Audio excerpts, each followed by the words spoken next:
Yogesh Khanna ji Canada से। जी राधे राधे। राधे राधे महाराज जी। गुरुदेव आपके चरणों में कोटि कोटि प्रणाम। गुरुदेव, क्या परमात्मा में लीन महात्मा अपने वचन आशीर्वाद से किसी के भाग्य के विपरीत उसके लिए भक्ति मार्ग खोल सकता है? हाँ, कर सकते हैं। कर तुम अकर तुम अन्यथा कर तुम सर्व समर्थ भगवान की शरण में कुछ भी कर सकते हैं। एक काम नहीं कर सकते, किसी का मंगल नहीं कर सकते। संत ते होए न कारज हानि। वो आपके प्रारब्ध को भी बदल सकते हैं, आपके दुर्भाग्य को भी मिटा सकते हैं, आपके पाप को नष्ट कर सकते हैं, आपको भगवत प्राप्ति भी करा सकते हैं, बिना साधना के भी करा सकते हैं। इतनी सामर्थ्य संतों में होती जो भगवत प्राप्त है, क्योंकि भगवान उनके अधीन होते हैं। वो जैसी भावना करते हैं भगवान को वैसे ही लीला करनी पड़ती है। भगवान नौकर बन गए ऐसे संतों के, ऐसे महापुरुषों के नौकर बन गए। त्रिलोचन जी एक बहुत महात्मा थे, गृहस्थ महात्मा। वो संतों की सेवा करते थे। तो अब वो और उनकी पत्नी थी, तो उनके मन में था कि अगर कोई एक नौकर मिल जाए ऐसा जो हमारे संतों की सेवा करे, तो वो अंदर इस बात की भावना इच्छा रखते थे, जो इच्छा करी हो मन माही, हरि प्रसाद कुछ दुर्लभ नाही। तो स्वयं भगवान अंतर्यामी नाम के दरवाजे से निकले, मुझे कोई नौकर रख ले। 16 वर्ष की अवस्था, तो देखा फटे पुराने कपड़े पहने। त्रिलोचन जी धनी महात्मा थे, तो उन्होंने कहा कितना पेमेंट आप लेंगे? तो उनका भोजन भर। क्या सेवा कर लेते हो? बोले बचपन से अनाथ हूं, कोई मेरा माता पिता नहीं। तो झूठ भी नहीं बोल रहे, क्योंकि भगवान के कौन माता पिता, वही सबके माता पिता। बोले मुझे सब रसोई का ज्ञान है और सबकी रुचि के अनुसार मैं भोजन बनाने में बहुत प्रवीण। बोले यही तो मुझे चाहिए था। भक्तमाल जी में पावन चरित्र है त्रिलोचन जी का। भगवान से पूछा तुम्हारा नाम क्या है? बोले लोग मुझे अंतर्यामी कहते हैं। अच्छे कपड़े पहनाए। भगवान ने कहा एक शर्त है, हम सबको बना के पवाएंगे, लेकिन हमको तुम्हारी पत्नी बना के पवाएगी। और अगर वो किसी से कह दिया तो उसी दिन हम चले जाएंगे। उनका कहेगी क्यों? बोले थोड़ा खुराक हमारी अधिक है। तो 2.5 किलो अन्न भगवान एक बार पाते थे। वो तो लीला उनको करनी थी, जाने के लिए कोई ना कोई तो क्रम रखना था। और 2.5 किलो अपने हाथ से अन्न पीसना, उसकी रोटी बनाकर भगवान को पवाना, और भगवान सैकड़ों संत आ जाए, मंडली की मंडली, सबको। वो तो करतुम अकर्तुम सर्व सामर्थ्यशाली है। किसी महात्मा के मन में कि आज कड़ी होती तो भगवान कड़ी बना के दी। तो सब त्रिलोचन जी से कहते कि तुमने तो हमें धन्य कर दिया, तुम्हारे यहाँ जो सेवा करने वाला है वो बहुत आनंदवर्धक है, उसके देखने से आनंद आता है, उसके हाथ का प्रसाद बहुत आनंद देता है। 1 वर्ष तक सेवा ऐसे चली। कहीं उनकी पत्नी को जाने को ही नहीं मिलता। सुबह शाम 2 बार भोजन पाना और 2.5 किलो पाना, तो अपने हाथ से पीसना। तो एक दिन समय निकाल के पड़ोसन के पास गई, तो पड़ोसन ने कहा बहुत दुबली हो गई हो। तो माताओं बहनों को श्राप है महाराज युधिष्ठिर का कि वो अपने मन में कभी बात छुपा नहीं सकती। एक न एक दिन उनको कहना ही पड़ेगा, क्योंकि माता कुंती ने कर्ण के उत्पन्न होने की जो बातें हैं उनको छुपाया। तो जिस समय महाराज युधिष्ठिर सबका तर्पण कर रहे थे अपने परिवार वालों का, तो कुंती जी ने कहा बेटा कर्ण का भी तर्पण कर देना। तो उनका शत्रु का तर्पण करने का आदेश माता क्यों देती हो? तो उनका वो शत्रु नहीं, तुम्हारा बड़ा भाई है। तो उनका सत्य यदि ऐसा उस समय बता देती जिस समय महाभारत शुरू हुआ था, तो मैं पैर छूता, और जब मैं कर्ण के पैर छूता तो युद्ध समाप्त हो जाता। क्योंकि दुर्योधन कर्ण के बल से ही लड़ा। आज मैं साफ देता हूं कि कोई भी माता बहन अपनी बात, गुप्त बात बहुत दिन तक हृदय में नहीं रख पाएगी, उसको बोलना ही पड़ेगा। तो उन्होंने कहा देखो तुम्हें कसम है किसी से कहना नहीं।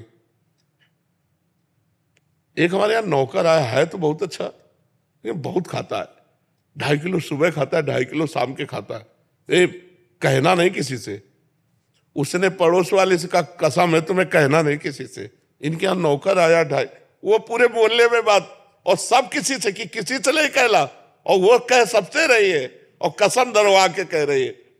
ये जब बात हुई तो त्रिलोचन जी ने देखा कि अंतर्यामी है ही नहीं, तो उनका गलती क्या हो गई मेरे से। पत्नी से पूछा किसी से कहा क्या? उनका हाँ हमने कह दिया। बोले इसीलिए वो चला गया।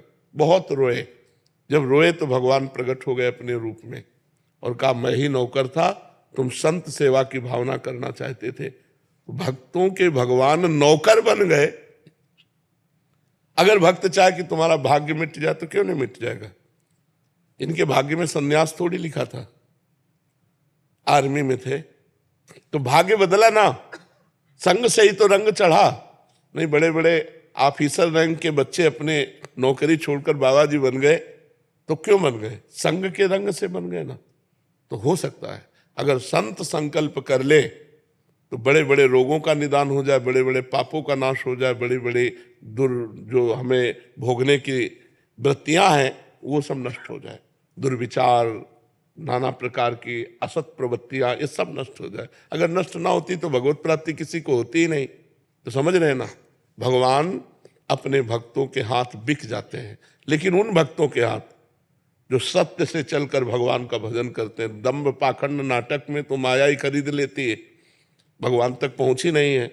जो केवल भगवान में तन्मय है, अनन्य चेता सततम यो माम स्मृत नित्य सहा तस्याहम सुलभा पार्थ नित्य युक्त से योगिना। जो नित्य युक्त होकर भगवान को मधुर मधुर आंसुओं से भींगे हुए कपोल और पुकारते रहते हैं, भगवान उनके दास बन जाते हैं।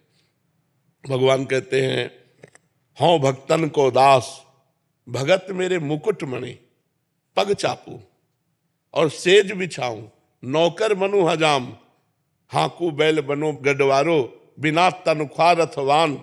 देखो ना अर्जुन जी के सारथी बने हुए, कोई तनख्वाह देते हैं क्या अर्जुन जी? और अर्जुन जहां खड़े हैं तो जहां अर्जुन की पादुका वहां भगवान बैठे हैं। कौन भगवान? ध्येयम सदा परिभवग्नम अभीष्ट दोहम तीर्थास्पदम शिव विरंच नुतम शरण्यम। भगवान ब्रह्मा शंकर आदि जिनके चरणों की वंदना करते हैं वो भगवान श्री कृष्ण वहां बैठे हैं जहां अर्जुन की पादुका है। तो भगवान अपने भक्त के लिए बिक जाते हैं तो कुछ भी कर सकते हैं। पर ऐसे भक्त जो भगवान को समर्पित हो चुके हैं, ऐसे दो चार माला घुमाने वाले की बात नहीं कह रहे पर भक्त वही है जो भगवान से भी कोई चाह न करे। इसीलिए भगवान की इच्छा है आप हमारे समीप आए, आपका मंगल हो, तो हमारे मन में संकल्प आ जाएगा आपका मंगल हो। नहीं, हमारी इच्छा नहीं होगी, क्योंकि हमारी इच्छा तो भगवान की इच्छा में समर्पित हो चुकी है। अब जोई जोई प्यारो करे सोई मोहि भावे। अगर हम अपनी इच्छा करें अपने लिए तो अभी भगवान के कनेक्शन में कमी है। जब इच्छा का नाश हो गया तब सही कनेक्शन होता है। जो भगवान से संबंध होता है वो इच्छा का नाश हो। इसीलिए सबके हृदय में इच्छा है, इच्छाओं के बिना कोई जी नहीं रहा। इसीलिए भगवान से संपर्क नहीं है, भगवान से बातचीत नहीं, भगवान के दर्शन नहीं, भगवान के साथ खेलना नहीं। और जाहि न चाही कबहु कछु, तुम सन सहज स्नेह, बसहु निरंतर तासुर, सो राउर निजगे। जिसे कोई इच्छा नहीं है, कोई चाह नहीं, वो भगवान का घर है हृदय। जाहि न चाही कबहु कछु, तुम सन सहज स्नेह, बसो निरंतर तासुर, सो राउर निजगे। जब भगवान का आनंद मिलता है ना, जिसे भगवदानंद कहते हैं, तब सब इच्छाएं खत्म हो जाती है। बिना भगवदानंद, जैसे केवट भगवान के चरणों को जब धो रहा है तब अति आनंद उमग अनुरागा, चरण सरोज पखारन लागा। अति आनंद। तब भगवान अंगूठी सिया जी की देते तो कह रहा अब कछुनाथ न चाही, मिट गई ना चाह। जब भगवान के चरणों को धोया तो चाह मिट गई। जब भगवदानंद मिलता है तब इच्छाएं नष्ट हो जाती है। तो जाहि न चाही कबहु कछु, तुम सन सहज सने, तो बसहु निरंतर तासुर, सो राउर। निश्चित ऐसा हो सकता है। शशांक जी दिल्ली से। महाराज जी आपके चरणों में कोटि कोटि प्रणाम। महाराज जी मेरी समस्या है कि मेरे विचार थमते ही नहीं है। नकारात्मक विचार से मैं तंग आ गया हूँ। मन में नाम जप करो, नाम जप। जहां विचार उठता है वहां राधा राधा राधा राधा मन राधा नहीं लगता महाराज जी। आए? नाम जप में भी मन नहीं लगता। तो जरूरी है मन लगे कि न लगे। हम भोजन पा रहे मन न लगे तो पेट भर जाएगा, भरेगा कि नहीं भरेगा? भर जाएगा ना। तो मन ना लगे तो भी हम नाम जप करें तो हमारा काम हो जाएगा। भाव कुभाव अनख आलसहु नाम जपत मंगल दिस दसहु। जब खाली मन है तभी तो विचार है। अगर हमारा मन विजी हो तो विचार कैसे कर सकता है? हम इसको विजी करें। ओवर थिंकिंग रोकने के लिए नाम जप में इसे विजी करना अनिवार्य है। और नाम जप के बिना जीवन का महत्व तो क्या रह गया? गंदी बातें संसार की हमने की, वही हमारे चिंतन में आ रहे। अगर वही चिंतन बना रहा तो हमारी दुर्गति हो जाएगी। हमें अब तो सावधान हो जाना चाहिए। वृद्धावस्था है, बूढ़ी शरीर की नस नाड़ियां सब हो गई। अब अगली जो अवस्था है उसका नाम है मृत्यु, वो आने वाली है और वो सब कुछ हरण कर लेगी। उसके पहले नाम रूपी धन कमा लो। कबीरा सब जग निर्धना, धनवंता नहीं कोई, धनवंता सोई जानिए जाके राम नाम धन होए। डर नहीं लगता तुमको मरने से? सब छूट जाएगा, तुम्हारा शरीर छूट जाएगा, तुम्हारे पुत्र परिवार सब छूट जाएगा तुमसे, और कहाँ जाओगे इसका कोई पता नहीं। तो ऐसा धन तैयार कर लो कि जहां जाओ वहां काम कर सको। ये रुपया तो काम करेगा नहीं। तो राधा राधा राधा, राम राम राम, कृष्ण कृष्ण कृष्ण, हरि हरि हरि, भगवान का नाम जप करो तो जो नकारात्मक सोच है वो नष्ट हो जाएगी और आपका जीवन सार्थक हो जाएगा।